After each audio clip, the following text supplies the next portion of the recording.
Now today we are going to start with chapter number 8, villages, towns and trade. पहले के हम villages पढ़ेंगे, villages कैसे होते थे, वहाँ के towns पढ़ेंगे, लोगों की life कैसे थी villages में, वो trade कैसे करते थे, ठीक है. Now let's start with the chapter life in villages. The kings and kingdoms that we have studied about in previous chapter could not have existed without the support of flourishing. ठीक है, हमने Kings और kingdoms पढ़े. अगर villages वगैरह flourish नहीं होते तो ये सब चीजें आपको नहीं मिलती देखने. Most of the people living in the villages were farmers. They belong to three broad categories: very rich landowners, small landowners, landless laborers. In South India, landowners were called villars. अगर हम देखो, हमने जो विलेजेस वगैरह को उनको 3 broad categories में divide करा. वेरी रिच, जो बहुत ज्यादा रिच थे, ठीक है, and land owners, small land owners, and next is landless labour, जिनके लेबर्स थे लेकिन उनके पास लैंड नहीं था. ठीक है, अगर हम साउथ इंडिया की बात करें, जो आपके लैंड ओनर्स होते तो उन्हें क्या कहा जाता था? वेलार्ड्स. और in north India rich grihapati house holders own most of the land. North India में जो गृहपति होते थे उनके पास ज्यादा लैंड होते थे, ठीक है. There are also small cultivators called krishkas. The landless labor worked on the other land. A labor called khadashyar or adminal in South India and karamkara और दारसा in North India. ठीक है, इसमें ये बताया कि जो लेबर होते थे साउथ इंडिया में तो उन्हें क्या कहा जाता था? कदाश्यार और अधिमानी. और नॉर्थ इंडिया में क्या कहा जाता है? करमकरा एंड दासा. Occupation, The people living in villages were engaged in following occupation. देखो अलग अलग occupations थी, एग्रीकल्चर में थे, क्राफ्ट में थे, ठीक है. सबसे पहले हम एग्रीकल्चर पढ़ते हैं. The development of new tools and machines generally increased agriculture production. जैसे क्या हुआ, नए नए टूल का डेवलपमेंट हुआ, नई नई टेक्निक्स का डेवलपमेंट हुआ, एग्रीकल्चर क्या होने लगा? इंक्रीज होने लगा. It became possible to bring more land under cultivation, which led to extension in agriculture. Iron tools such as axes and iron plowshare were largely used in agriculture. Iron tools जैसे कि axes, ठीक है, इनका ज्यादा use होने लगा farming में.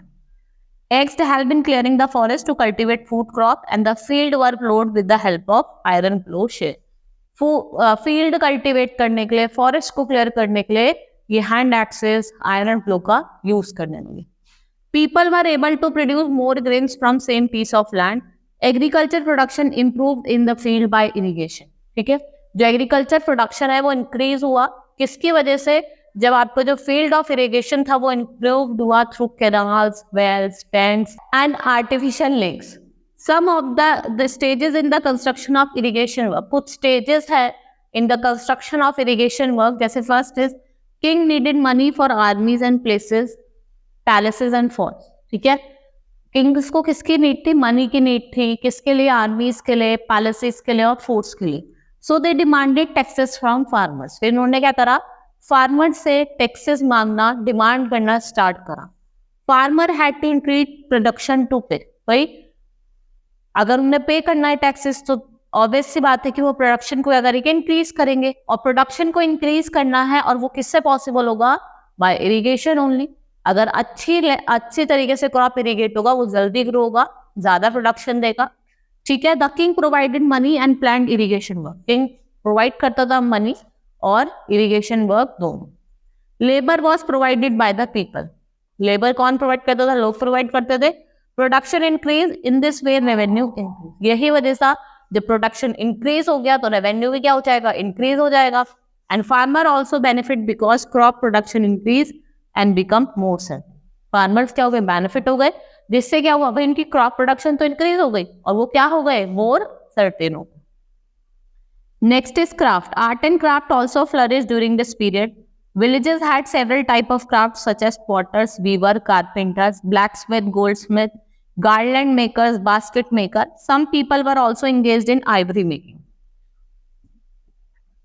ठीक है, क्राफ्ट की बात करते हैं. यहाँ पे पॉटर्स थे, वीपर्स थे, क्राफ्ट्समैन थे, ब्लैकस्मिथ थे. ठीक है, और कुछ लोग बीड मेकिंग में भी काम कर रहे थे, आइवरी मेकिंग में भी वर्क कर रहे थे. ठीक है, later with the development of town some of these crafts person migrated to town. भाई डेवलपमेंट ऑफ टाउन की वजह से लोगों ने क्या करा? टाउन्स की तरफ जाना शुरू करा और अपने क्राफ्ट पर्सन ने वहां जाके काम करना स्टार्ट करा। Now life in towns, the age of second urbanisation, जो टाउन्स था वो एज था आपका सेकेंड अर्बनाइजेशन का, ठीक है। अब हम बात करेंगे कैसे लाइफ थी।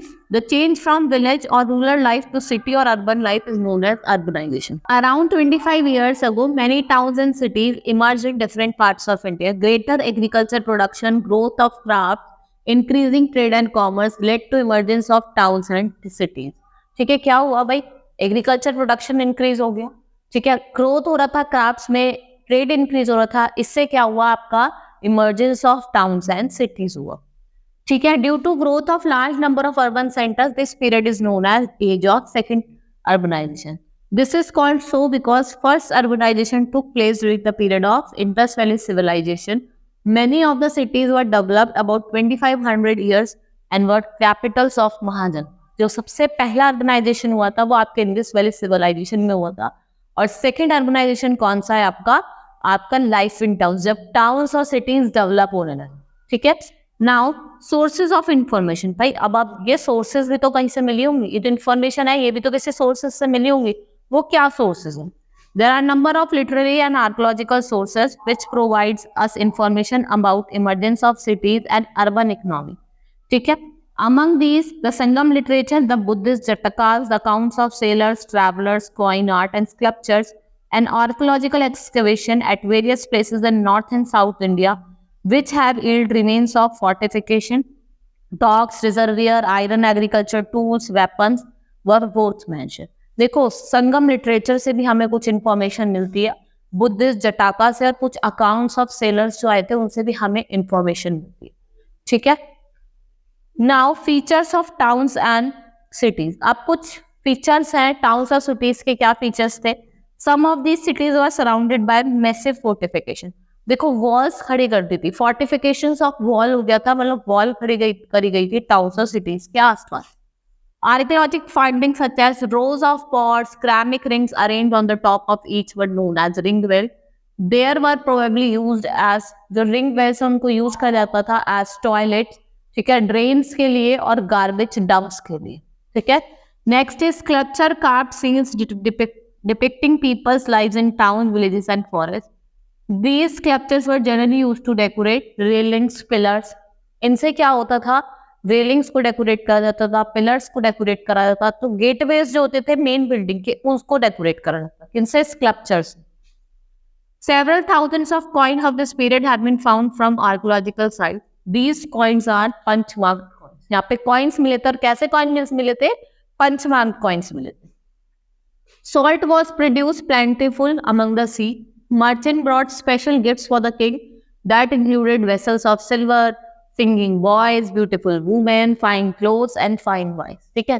सॉल्ट तो प्रोड्यूस हो ही रहा था प्लांटिफुल अमाउंट में, और जो कुछ मर्चेंट्स थे वो ब्यूटीफुल गिफ्ट्स लेके आए अपने किंग के लिए, जैसे कि सिंगिंग बॉयज लेके आए, सिल्वर के आपके सिल्वर वेसल्स ऑफ सिल्वर लेके आए, ब्यूटीफुल वुमेन लेके आए, ठीक है। Export from the town generally included plants from Himalayas, ivory, agate, carnelian, silk, cotton, perfume, ठीक है। इनका क्या होता था, एक्सपोर्ट होता था, और कहां से, टाउन से। Now various functions in cities, देखो डिफरेंट फंक्शंस थे सिटीज के। Most cities grew due to patronage by the king and traders. Various capital cities such as Pataliputra and Madurai were also commercially important. देखो कुछ कैपिटल सिटीज थी जैसे आपकी पाटलिपुत्र हो गई, मदुराई हो गई, ये क्या था, आपके कमर्शियली इंपॉर्टेंट सिटीज थे, ठीक है। For example Madurai was famous for cotton textile, ठीक है। और मदुराई किसके लिए फेमस थी, कॉटन टेक्सटाइल के लिए। और जो इसके चीफ पोर्ट्स थे वो कौन से, Barygaza in Gujarat, Muziris in Kerala, Arikamedu near Pondicherry, Korkai, Alagankulam and Kaveripattinam in Tamil Nadu, ठीक है।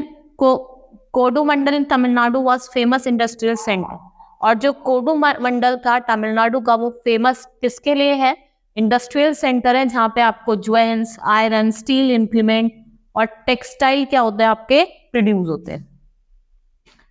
Varanasi was famous for textile, poetry, Ivory object, jewellery including stone and glass Beed. The town विच ले on important trade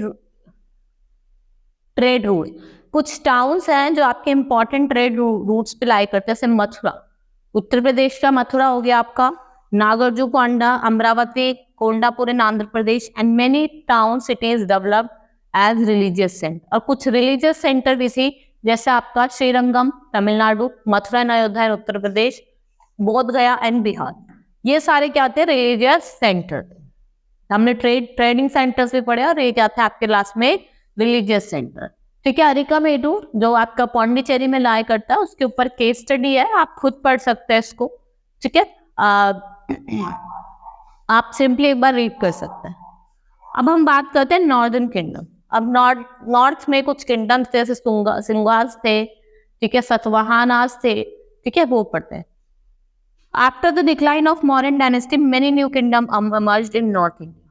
they are as follows. ठीक है, जब मौर्यन एम्पायर का डिक्लाइन हुआ, नॉर्थ इंडिया में और किंगडम्स इमर्ज होके आए, सुंगास और सतवाहानास। ठीक है, सबसे पहले हम पढ़ेंगे Sungas. The political integration of India began with downfall of Mauryan dynasty. The last ruler of Mauryan dynasty was Brihadrata was killed by Pushymit Singham who established the Sunga dynasty। जो पॉलिटिकल डिसइंटीग्रेशन स्टार्ट हुआ इंडिया में, वो कब से start हुआ? By the downfall of Mauryan dynasty. ठीक है, जो लास्ट रूलर थे बृहदत्ता, उनको किसने मार दिया? पुष्यमित्र सुंगा ने मार दिया था, establish Sunga dynasty. The Sunga rule over 112 years rule करा था। जो सुंगास थे उन्होंने कितने ईयर्स रूल करा था? 112। This dynasty was succeeded by the Kanva dynasty which ruled from 72 BC to 26। Many independent kingdoms came into power during this period. One of was Kalinga. बहुत सारे इंडिपेंडेंट किंगडम्स पावर में आए, उसमें से एक आपका कलिंगा था। ठीक है, and followed by many rules until Gupta kingdom was established in 4th। During same time, Satavahana emerged in Deccan and Indo-Greek Sakhas, Prathyans and Kushans emerged in Central Asia। ठीक है, आपको सतवाहान्स मिलेंगे, वो कहाँ मिलेंगे? आपको डेक्कन में, इंडो ग्रीक शाखास, और आपको जो प्रतिहान्स हैं, कुशान हैं, वो कहाँ इमर्ज होंगे? वो आपके सेंट्रल एशिया में इमर्ज होंगे। ठीक है, फिर उसके बाद आते हैं, ऐसे पूछ भी सकते हैं कंस डायनेस्टी किसने फाउंड करी थी? वासुदेव। किसने? Vasudev. Satavahans emerged in 1st century in the northern Deccan from Nasik. There were also known as Andhra। इनको क्या कहा जाता था? आंध्र भी कहा जाता था। The greater ruler of Satavahana dynasty was Gautamiputra सत्कारणी। जो आपकी सतवाहनास थी, उसका जो रूलर थे वो डायनेस्टी के, वो कौन थे? Gautami सत्कारणी। He was a great conqueror before his accession. The Sakhas has driven the Satavahanas away from Nasik in Maharashtra and Western India। इनके accession से पहले सकास जो सकास थे, उनको सतवाहनास ने निकाल दिया था। कहाँ से? नासिक से और वेस्टर्न इंडिया से। But he defeated Sakas and recovered the lost territories and established the prestige and power of Satavahana। और उसने क्या करा? साकास को डिफीट करा और अपनी जो लॉस्ट टेरिटरीज थी सबको दोबारा से पा लिया और अपनी पावर और Prestige establishment. He was an efficient administration. He was succeeded by his son Vasishtha Putra who ruled from 130 to 154। His coins and inscription were found in Andhra Pradesh. ठीक है, इसको किसने सक्सीड करा था? इसका जो सन था, दैट इज वशिष्ठा पुत्र, और जो इसके कॉइन्स थे, इंस्क्रिप्शंस थे, वो आपको कहाँ मिलेंगे? आंध्र प्रदेश में। He established his capital Pratishthan or Pathan, and Satavahana Empire finally declined and came to end by 220। ठीक है, जो सतवाहना एम्पायर था वो भी फाइनली डिक्लाइन हो गया और एंड पे आ गया कब? 220 AD। ठीक है, हमने नॉर्थ के किंगडम्स पढ़े, अब हम साउथ किंगडम्स पढ़े, सदर्न किंगडम्स पढ़ेंगे। 3 southern kingdoms, Cholas, Cheras and Pandyas, existed during Mauryan empire. South में आपको चोलास, चेरास और पांड्यास मिलते। ठीक है, they were not part of Mauryan Empire but they had very close relationship with these kingdoms become powerful in South India around 2300 years ago। The earliest Tamil composition Sangam literature also mentioned the word Movendar which means chief and was used for the head of these 3 ruling family Cholas, Cheras और Pandyas। ठीक है, मूवेंदर जो था इसको head कहा जाता था, और ये जो चोलास, चेरास पार्ट है, सब में हर एक किंगडम्स में जो हेड होता था उसे मूवेंडर कहा जाता था। ठीक है, इनकी इतनी क्लोज रिलेशनशिप नहीं थी, पर लेकिन तब भी ये क्या करते थे, ये आए थे। चोलास की बात करते हैं, ruled Penner and Vellar river. इन्होंने पेनार और वेलार रिवर के बीच में रूल करा था। इनकी कैपिटल थी Uraiyur. Later on Puhar became their capital. Elara and Karikala were two important kings of Chola. Elara और करिकला ये दो इंपॉर्टेंट किंग हैं इनके किंगडम के, ठीक है। फिर उसके बाद आपने देखा होगा Elara in the 2nd century conquered Sri Lanka. Puhar was large fort and center of trade that was built by Karikala with the labor of 12,000 slaves brought from Sri Lanka. ठीक है, पुहार जो था एक पोर्ट था और एक सेंटर था आपका ट्रेड का, जो करिकला ने बिल्ड करा था by bringing 12,000 labor from the Sri Lanka. He once gifted gold pieces to a potter. Later on Cholas were defeated by Pandyas and Cheras. Cholas को फिर किसने डिफीट करा? पांड्यास ने और चेरा ने। ठीक है, मैं बताती हूँ आपको।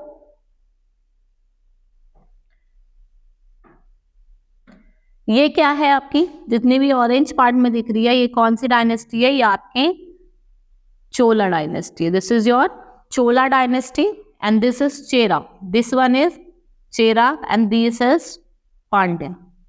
ये क्या है? Pandya. Now Cheras were one of the ruling dynasty of the Sangam period who ruled over parts of Kerala and Tamil Nadu. Kerala and parts of Tamil Nadu. It was known for its buffalo, jackfruit, pepper and turmeric. Udarna Jela was one first king of this dynasty. The most powerful Chera ruler was Sengutavana. He defeated all his enemies and built strong navy. ठीक है, ये ज्यादातर जाना जाता था buffaloes के लिए, Jack fruit के लिए, पेपर के लिए। जो इसका पहला किंग था वो कौन था? जो पहला किंग था वो कौन था? उदयना जेला। ठीक है, and he defeated all his enemies and built his strong kingdom and navy. The southern states are constantly at war with each other and with Sri Lanka. They began disintegrating during the period of 2nd and 3rd century. 2nd और 3rd century में आते आते यहाँ पे क्या होने लगा था? डिसइंटीग्रेशन होने लगा। अब पांड्यास की बात करते हैं। Pandyas empire was founded by women king. She maintained a huge army.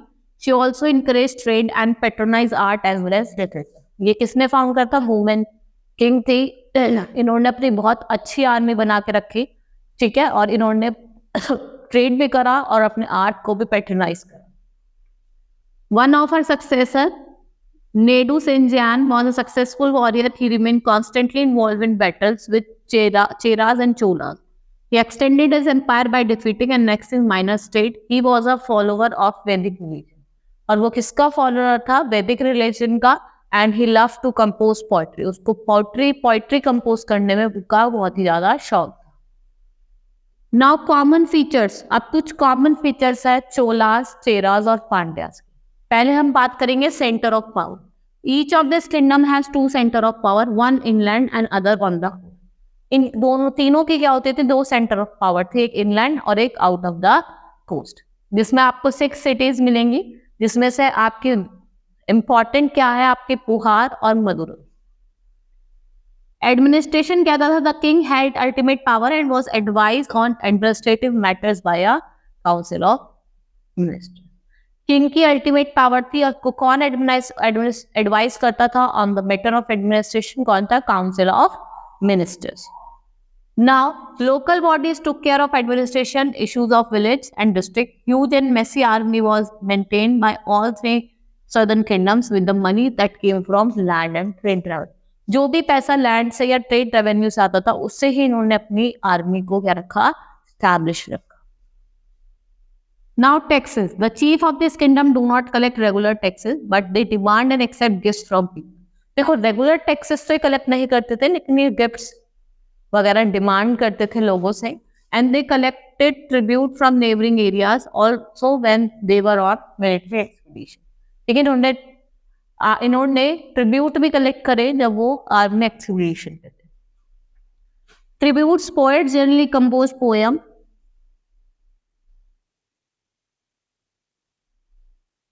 Poets generally compose poem in praise of king, and king often reward them with gold, precious stone, horses, joy. जो poets होते थे वो poem compose करते थे king के लिए, और king उन्हें गिफ्ट में क्या देते थे? horses देते थे, gold देते थे, silver देते थे, और chariots देते थे, और कुछ fine clothes देते थे. Now invasion from north west. अब आप देखेंगे नॉर्थ वेस्ट से, जैसे मैंने आपको बताया था, नॉर्थ वेस्ट से भी कुछ किंगडम्स का इन्वेजन हो रहा था. ठीक है, नॉर्थ वेस्ट से भी क्या हो रहा था? कुछ किंगडम्स का इन्वेजन हो रहा था. ठीक है.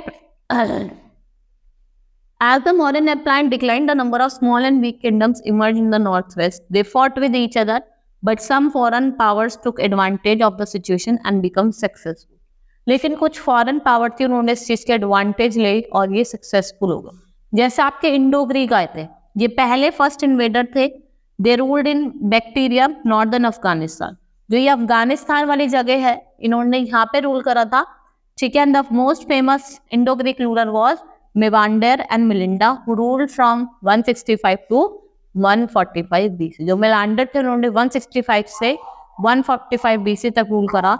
And the Indo Greek were the first ruler in India who issued coin. और इंडो ग्रीक जो थे वो पहले रूलर्स इंडिया के जिन्होंने सबसे पहले कॉइन इशू करा था. They introduced the Greek elements in India art and then later came to be known as Gandhar School of Art. ठीक है, उसको लेटर क्या कहा गया? Gandhara school of art.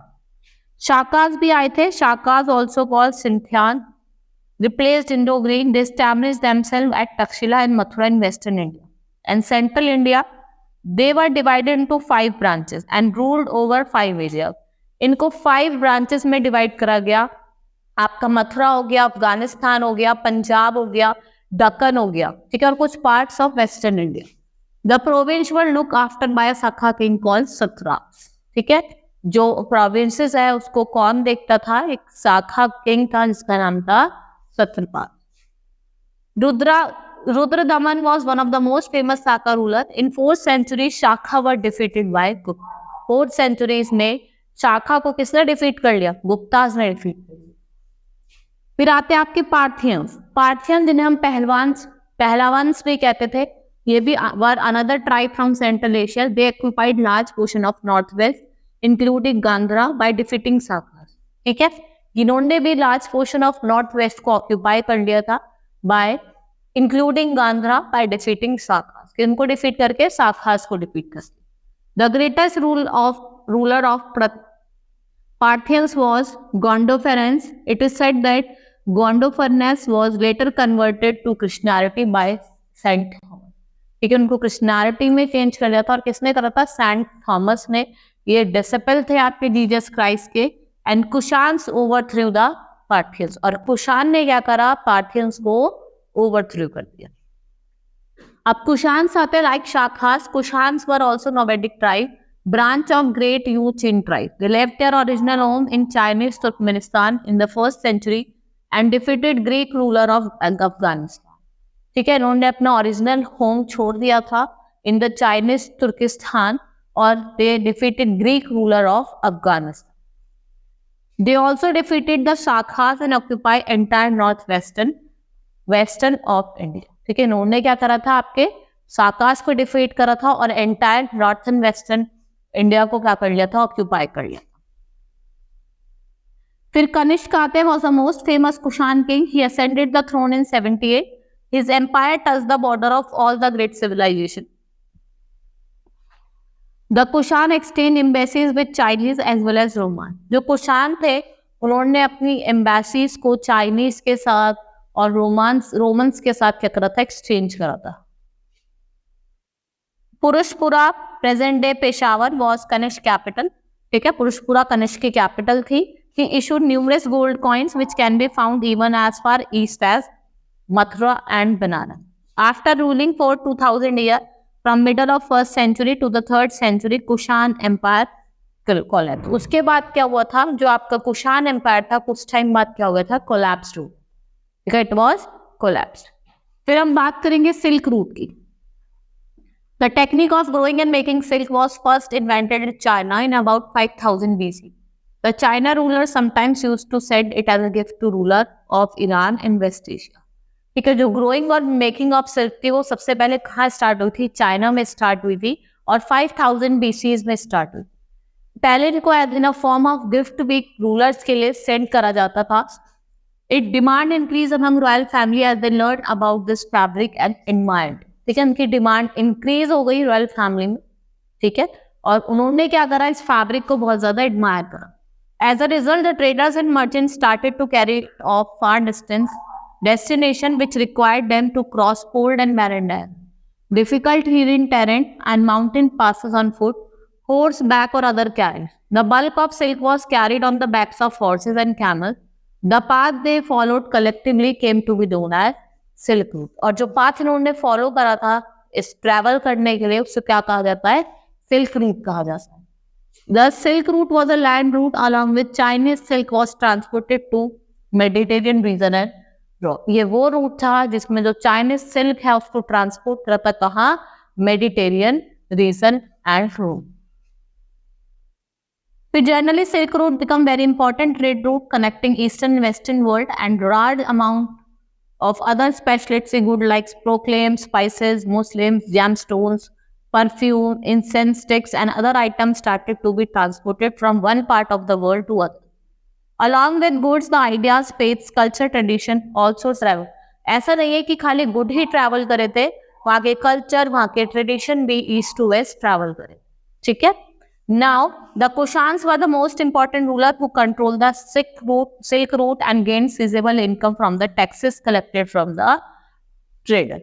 देखो, जो कुशान्स थे उस पे उन पे कंट्रोल था इस सिल्क रूट का, और जो भी टैक्सेस वो इससे मिलता था कलेक्ट करते थे। ठीक है, they gain very so much sizeable income. The cities of Mathura, Peshawar and Takshashila became important addition to existing silk root.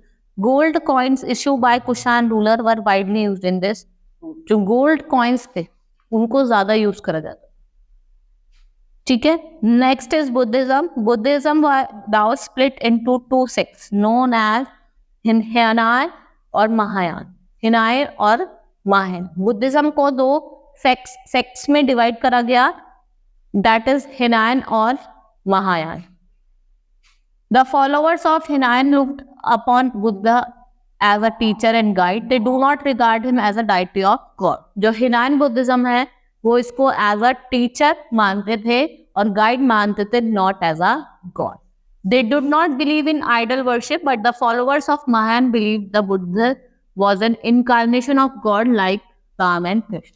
ठीक है, ये आइडल वर्शिप को नहीं मानते थे। तो दूसरी साइड हम महायान की बात करें, ये बिलीव करते थे बुद्धा को as was an incarnation of God just like आपके रामा और कृष्णा। दे constructed many temples having Buddha image. Kanishka converted to Buddhism bye अश्वघोष। अश्वघोष ने क्या करा था, जो कनिष्क थे उनको किसमें कन्वर्ट कर दिया था, बुद्धिज्म में कन्वर्ट कर दिया। Several Buddhist pilgrims came to India to visit land where Gautam Buddha was born and to back copies of rare Buddhist literature.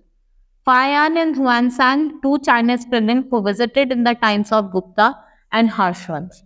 जो फायान और हुआनसांग थे ये किसके टाइम पे आए थे, गुप्ता और हर्षवर्धन के टाइम पे आए थे। ठीक है, and wrote their accounts of the period and collected large amount of Buddhist manuscripts and statues. इन्होंने बहुत सारे बुद्धिस्ट के मैन्युस्क्रिप्ट्स और स्टैचूज कलेक्ट करे और वापस वो कहाँ चले गए, चाइना चले गए। The Indian learns art of making silk from China and Chinese learn art of Buddhist. भाई हमने तो सिल्क तो सीखा चाइना से, और हमसे चाइना वाले क्या सीख के गए, आर्ट ऑफ बुद्धिस्ट पेंटिंग, जो पेंटिंग्स थे उनके बारे में। Excavation has revealed a large number of statues of Buddha and monasteries in the hills of Afghanistan, where Buddhism continued to flourish till 1300. Buddhism जो था वो continue flourish रहा 1300 in Central Asia, along with the statue of Buddha and monasteries. A large number of stupas, inscription and manuscripts were written in India languages have been found. यहाँ पे आपको बहुत सारे stupas और जो inscription है और कुछ manuscripts हैं जो Indian language में लिखी हैं वो आपको मिलेंगे। Under the Kushan rule, Prakrit written in Kharsosi script spread to Central Asia. Buddhism also spread to several countries from India to Sri Lanka. जैसे बुर्मा में, थाईलैंड में, Indo China, south east Asia में. It spread and flourished in aforesaid countries but declined in India after Muslim invasion. जब मुस्लिम का invasion हुआ 11th century में, तो ये क्या हुआ, इंडिया में डिक्लाइन। चैप्टर हमारा फिनिश हो गया है। Now let's start with exercise of the chapter. Evaluation time करते हैं। Write short, very short answer type question. What led to increase in agriculture production? ठीक है, जब क्या हुआ, लोगों ने ट्रेड कॉमर्स स्टार्ट करा, तो क्या हुआ आपका agriculture. Right the names of different craft person. ठीक है, कौन कौन से थे क्राफ्ट पर्सन, वो आपको लिखना है।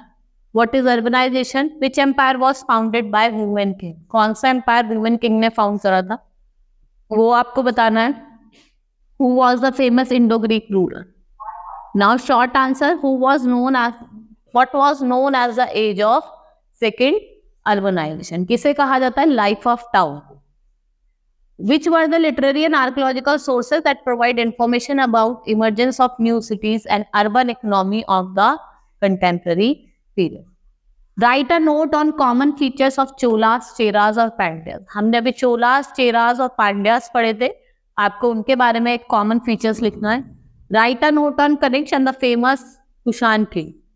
What was Silk Route? ठीक है, सिल्क रूट क्या था वो लिखना है। Now long answer types, what are the main features of new towns and cities? आपको जो न्यू टाउन्स और सिटीज है उनके मेन फीचर्स लिखने हैं। After the decline of Mauryan dynasty many new kingdoms emerge, elaborate this statement. Write a note on invasion that took place in the subcontinent from north east. आपको invasion लिखना है जो north east से हो रहा था। Now tick the correct answer. Ring wells were probably used as toilets, drains, garbage dump, all of this. Madurai was a famous bead making, cotton textile, poultry या leather product, bead making. Which of the following southern kingdoms existed during modern period? तीनों थे, चोलास, चेरास और Pandyas. Who were the most important ruler who controlled the Silk Route? किसने करा था, चेरास ने। अश्वघोष was the Buddhist monk. ठीक है, एक्सरसाइज भी हमारी कंप्लीट हो गई है। Hope you understood the chapter. We will start with the next chapter in the next class. That's all for today. Thank you.